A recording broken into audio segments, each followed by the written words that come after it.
جیسے اللہ تعالیٰ نے سورہ الرحمن میں فرمانے کل من علیہا فان ویبقى وجہ ربک ذو الجلال والاکرام۔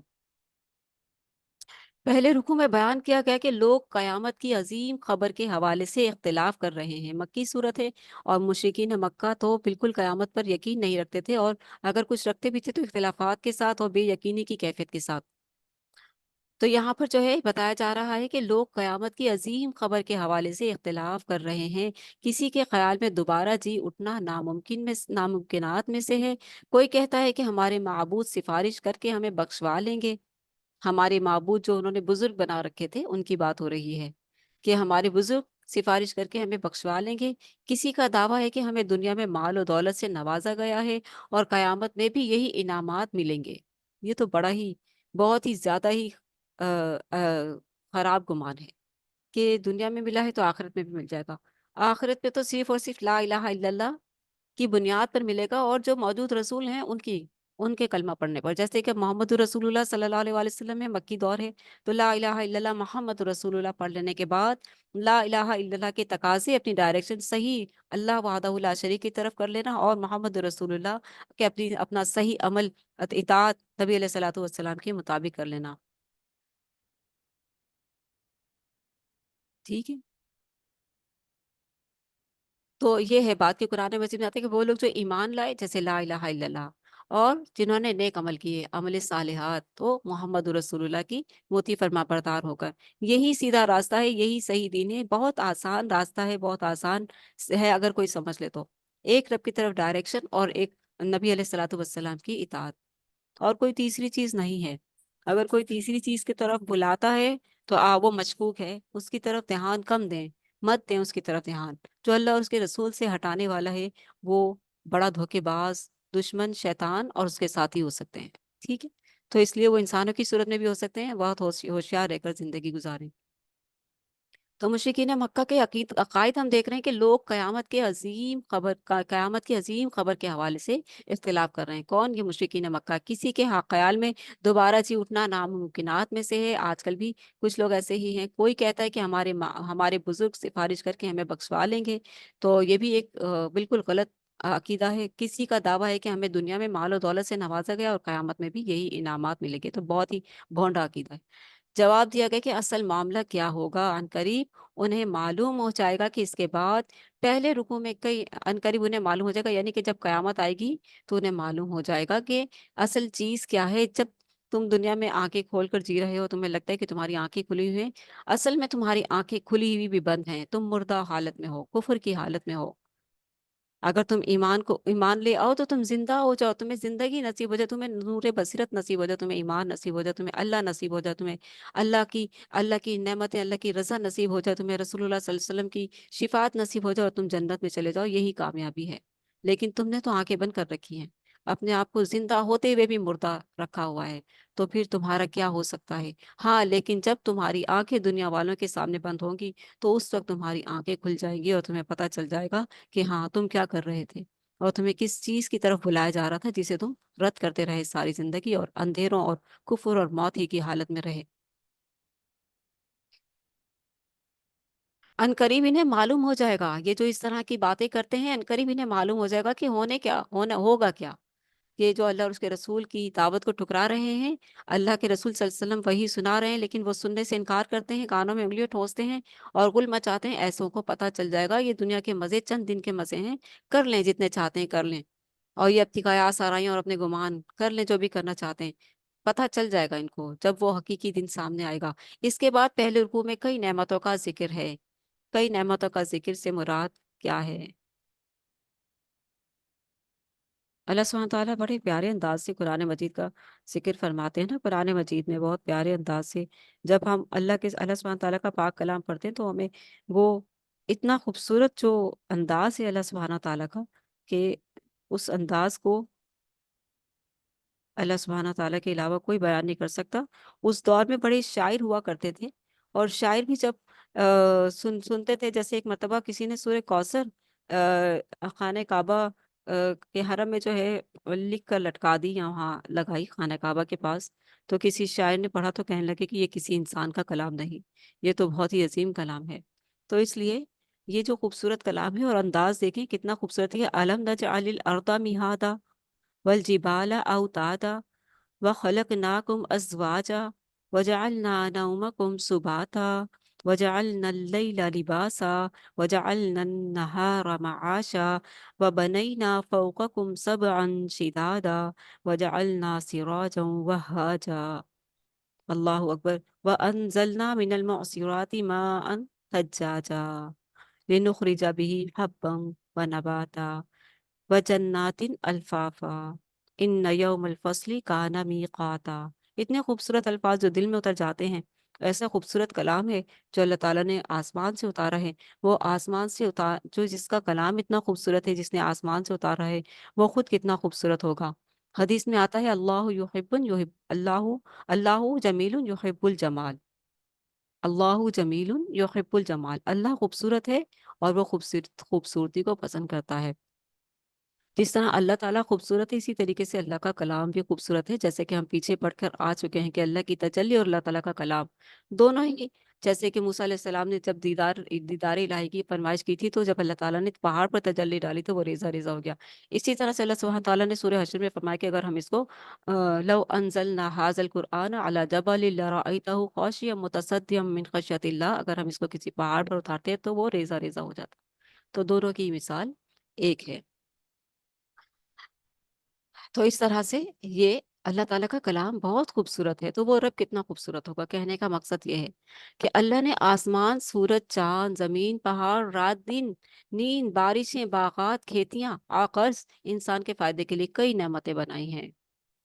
آسمان، سورج، چاند، کائنات کتنی خوبصورت ہے. پھر زمین کی طرف آئے تو پہاڑ. رات اور دن، رات میں انسان آرام کرتا ہے، دن میں کام کرتا ہے. نیند انسان کے لیے اللہ تعالیٰ نے وجعلنا نومکم سباتا کہ تمہارے لیے نیند کو آرام کے لیے بنایا. بارشیں خوش نمائی دیتی ہیں، باغات، کھیتیاں، غرض انسان کے فائدے کے لیے کئی نعمتیں بنائی ہیں.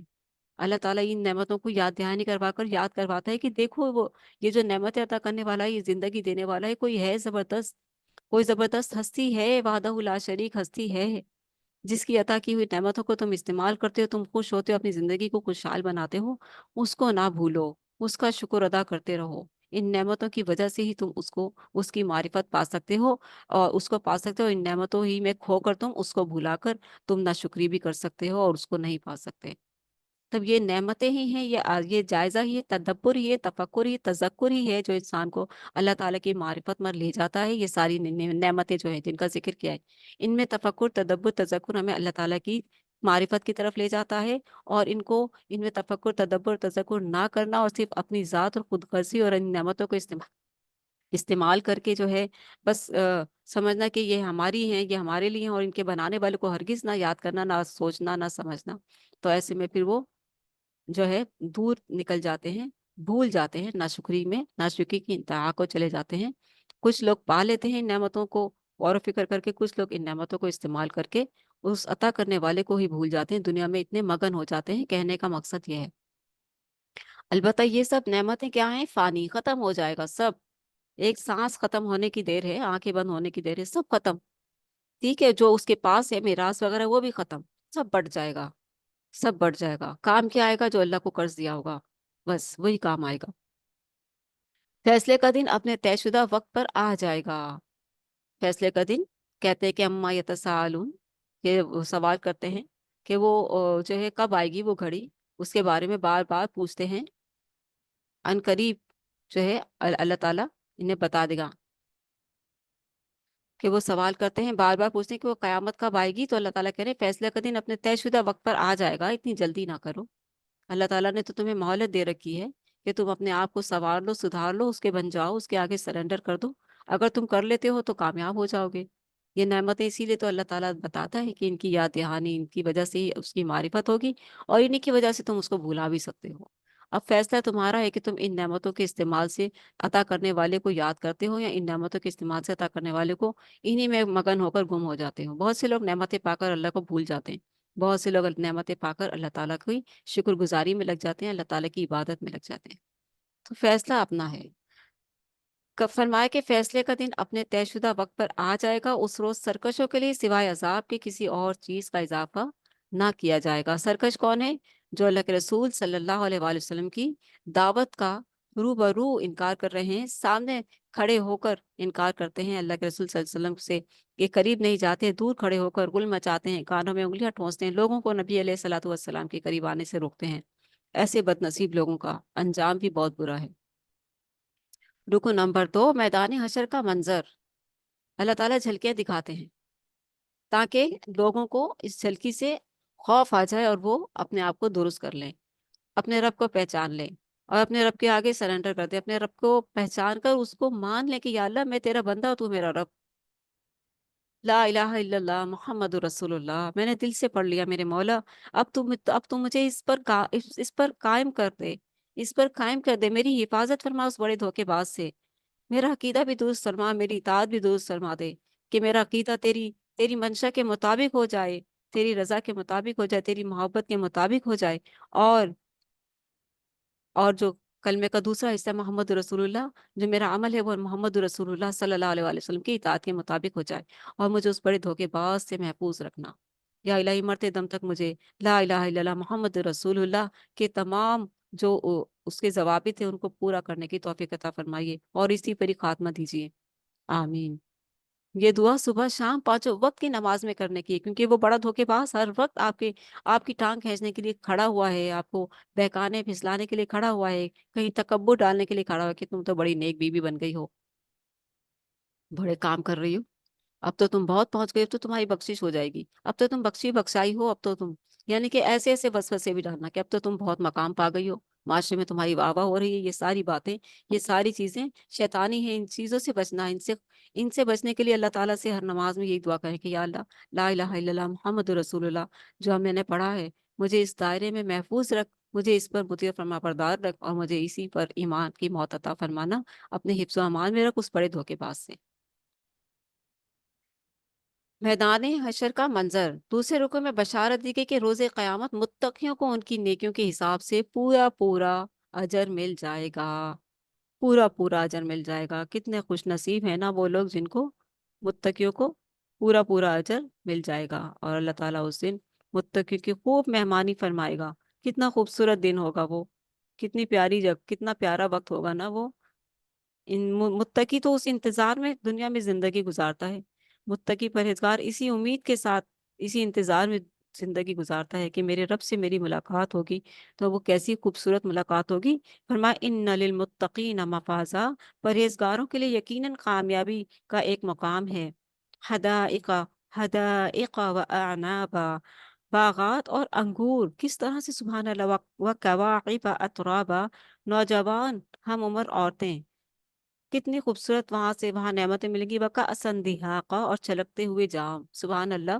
اللہ سبحانہ تعالیٰ کا انداز دیکھیں، یہ صورت مجھے اتنی پسند ہے، اس کے الفاظ اتنے پیارے ہیں۔